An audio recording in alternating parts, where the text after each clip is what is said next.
Hello, dear viewers. Thank you for coming back to my channel, already coming for the very first time. And this is about Pauline Hanson's burka stunt in the Australian Parliament on the 24th of this month. Now, in case you don't know who Pauline Hanson is, she's a senator representing the state of Queensland, running the One Nation Party. I believe they used to be called Australia First. So she's been a prominent figure in the anti-immigration movement in Australia for 30 years.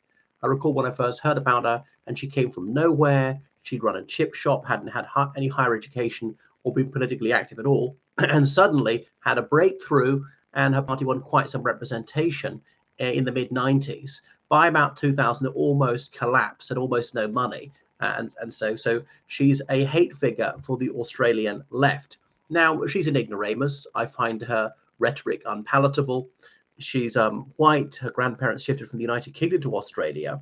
And time was when whites in Australia who didn't arrive from Ireland or Great Britain were despised, called wogs if they were Greek or Italian or things like that, or Polish. And there was that white Australia policy till 1970. Australia's an ethnically diverse country. There are Chinese Australians, Indian Australians, Lebanese Australians, Nigerian Australians, and so forth. And it obviously is good that there's racial equality, and nobody should be discriminated against on the basis of race, color, and so forth. Pauline Hanson also says that she finds homosexuality deeply distasteful. I don't know if she's changed her mind on that one. It was pointed out, I think it was her second husband was Polish, so I'm not sure she's against whites who arrive from Eastern Europe. But she's certainly very critical of Islam. I think it might be fair to say Islamophobic. So if I were an Australian, I would never vote for her. But she did vocalize some public worries about excessive immigration. I don't think they've got excessive immigration now, or over 20 years ago, illegal immigration.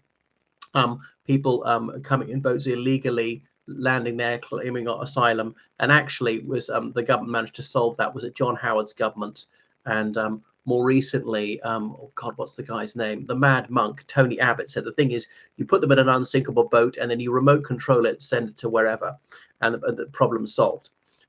Anyway, so Miss Hanson, she wants a law to criminalize people wearing full face coverings in public. Now, in fairness, it doesn't target the burqa as such. It could be a balaclava.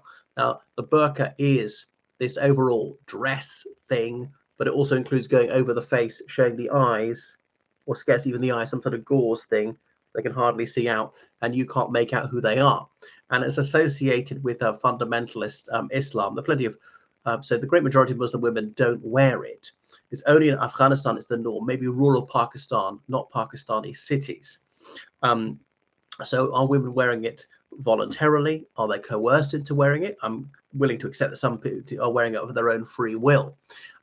So why should this not be allowed? I tend towards libertarianism. I find the burqa distasteful, but I wouldn't disallow it. I can see there are situations where the police may be required to remove people's face covering. Either remove it voluntarily, we're going to take it off you to identify you. And obviously rioters, who are usually extreme leftists, they wear balaclavas and the like. So the balaclavas associated with violent crime and terrorism. So she wanted to debate this issue. Anyway, but other lawmakers wouldn't allow her introduced on the bill on Monday. So she reprised her stunt of 8 years ago and came in wearing a burqa herself as a protest. So there were howls of outrage from the Green Party in particular. Got a few Muslim senators saying she was racist, displaying blatant racism. Well, first of all, it's not racism. The burqa is not part of any race. Nobody is born wearing that. It's not part of anyone's DNA. This is a garment. Okay, so garments must be open to scrutiny and criticism, and obviously it's expressive of a certain worldview, which surely people are entitled to analyze, to formulate opinions on, and to express those opinions. And so motions of censure were moved against her, saying that she was parading prejudice as a protest for decades. But wait a second, these leftards against her are mostly feminazis. There's no worse symbol of the oppression of women than the burqa, is there?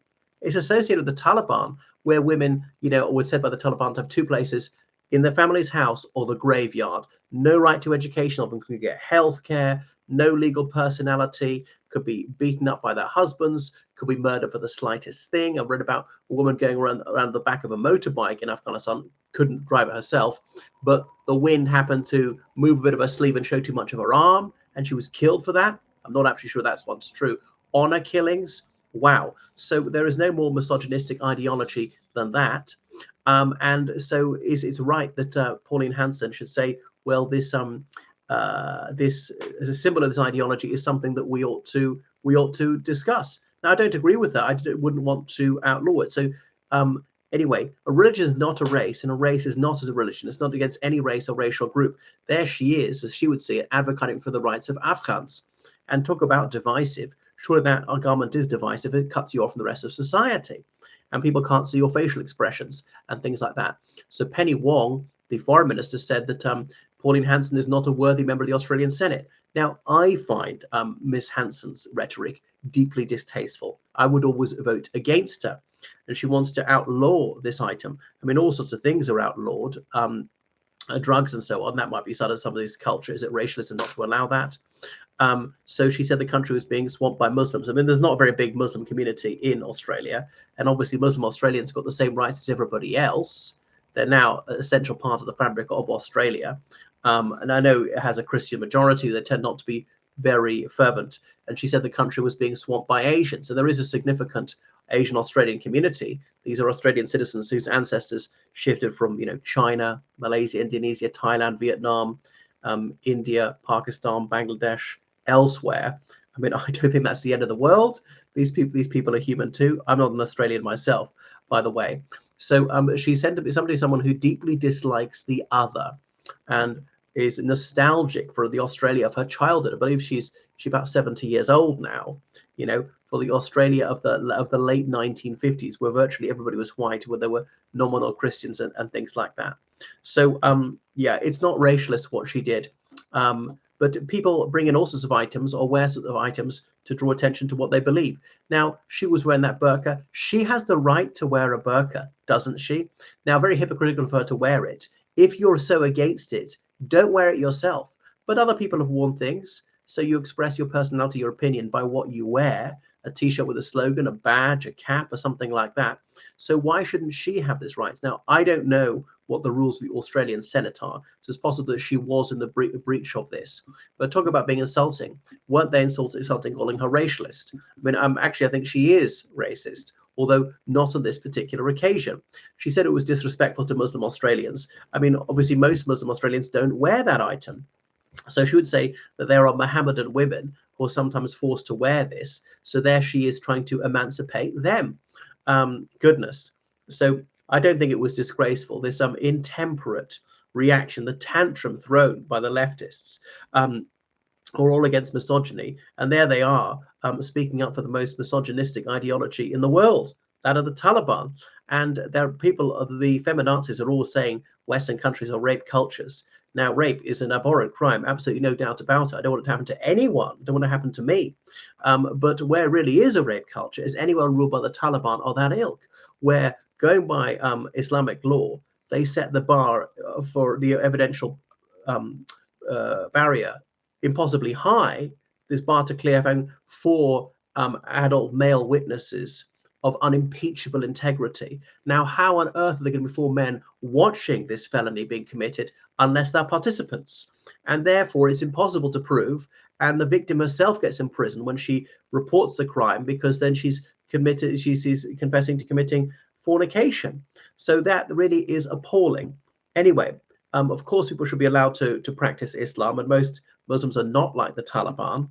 As I say, I think the burqa ought to be allowed, much though I dislike it. You may dislike my appearance, what I wear. Fine, you say it. You ridicule that. Grow up. And that's what a free society is, to tolerate things you dislike, you disapprove of. You dislike Pauline Hanson wearing that? Well, okay, but you have to let her do it. So get over yourselves.